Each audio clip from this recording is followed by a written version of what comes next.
Hey guys, okay, so today's video is not a movie review, rather it's a response to a video I saw on YouTube that was made by Miss Kola concerning Nigeria, a topic I'm equally quite passionate about. So if you've not seen that video, I highly recommend that you go see it first, then come back here to come watch mine so that you can better understand what I'm talking about and where I'm coming from. Now, every time I tell people in America that I'm Nigerian, there are two comments that are always passed. Number one thing they always say is how well my English sounds and how well I speak English.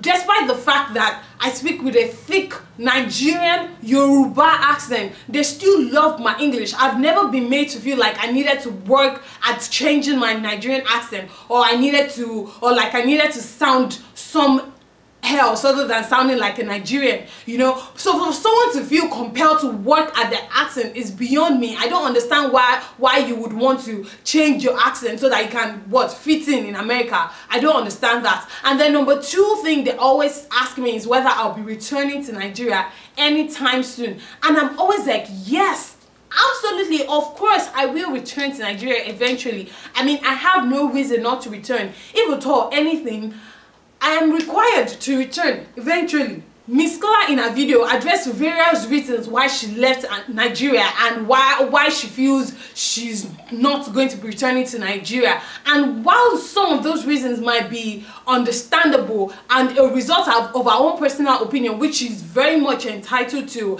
I feel like most of those reasons are unjustifiable, they're baseless, and they're just a result of mere ignorance on her part.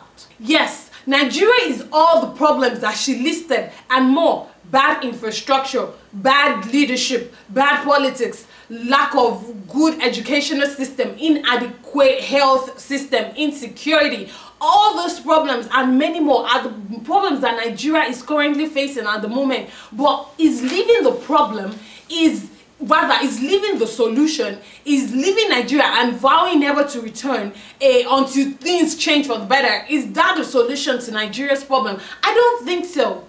Miss Kola then went on to ask why it had to be her that would make the change. Well, I'm putting it to her and I'm putting it to you. Why does it have to be other people that will do the work? Why not her? Why not you? Why not me? Why do we feel the need to keep passing the responsibilities to other people? That's not the way we should be doing things. If we keep waiting for other people to do the work for us, we're never going to get anything done. If people like MKO Abiola that you eagerly refer to, if they are sat back and done nothing, then where would Nigeria be today? If people like Martin Luther King Jr. had decided that okay, they were not going to do anything and they just sat back and remained slaves, then what would be of African American rights in the United States today? You know, I bet you that we would not even be in America, not to talk of being able to sit in our homes and make videos for YouTube to see.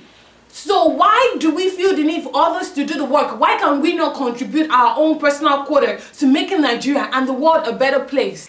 Point of correction, Miss Kola, Nigeria does not have a system problem. Nigeria has a people problem, because before you can get to the system, you have to go through the people. And if the people are not willing to change, they have reasons such as yours, then why can we complain, or why should we complain about the system? No, the system is not the problem. The problem is with the people and with the individuals. We need to start changing our mindset and our reasons, and we need to start understand that change begins with us. Do you remember the Michael Jackson song?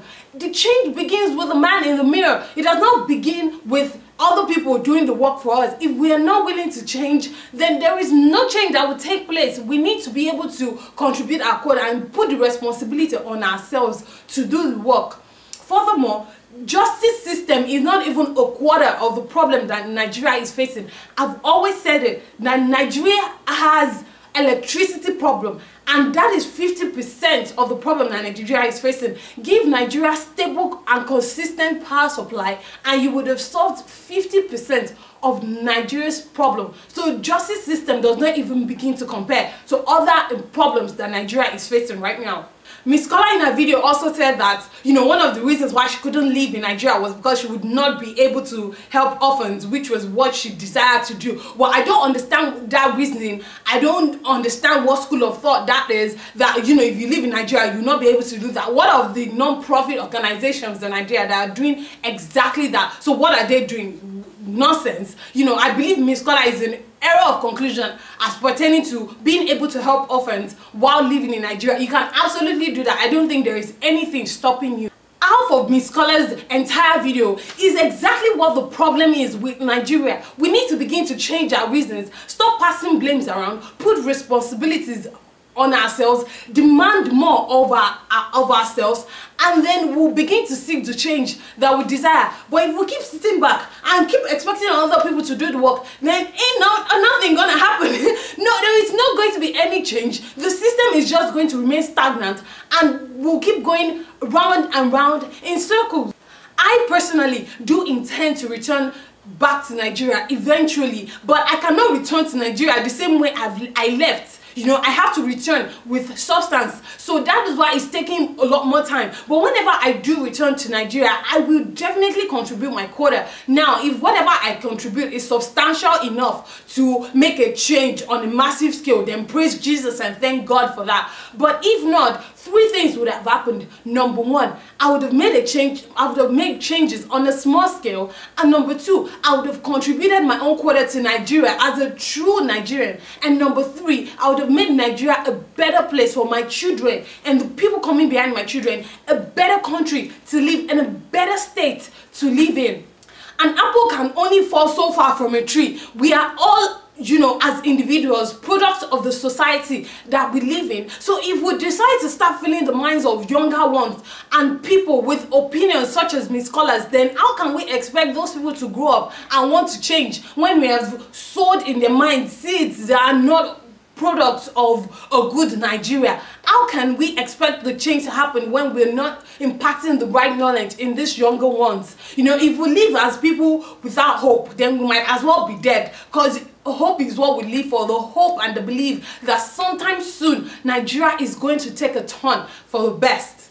What makes America so great is not any other thing besides the fact that the citizens in America love their country, they are devoted to their country, and they are loyal to their country. They wake up every morning and they say, God bless America. They chant USA with pride and with confidence. When would we as Nigerians start exhibiting such attitude and start appreciating what we are, regardless of how much problems that we are facing right now? We need to start putting responsibilities on ourselves and demand more of our leaders, demand more of ourselves, and hope that and decide within ourselves rather, that whenever we do get to that stage, that we'll be able to make impact, that we'll do exactly what we are required to do, which is to make Nigeria a better country.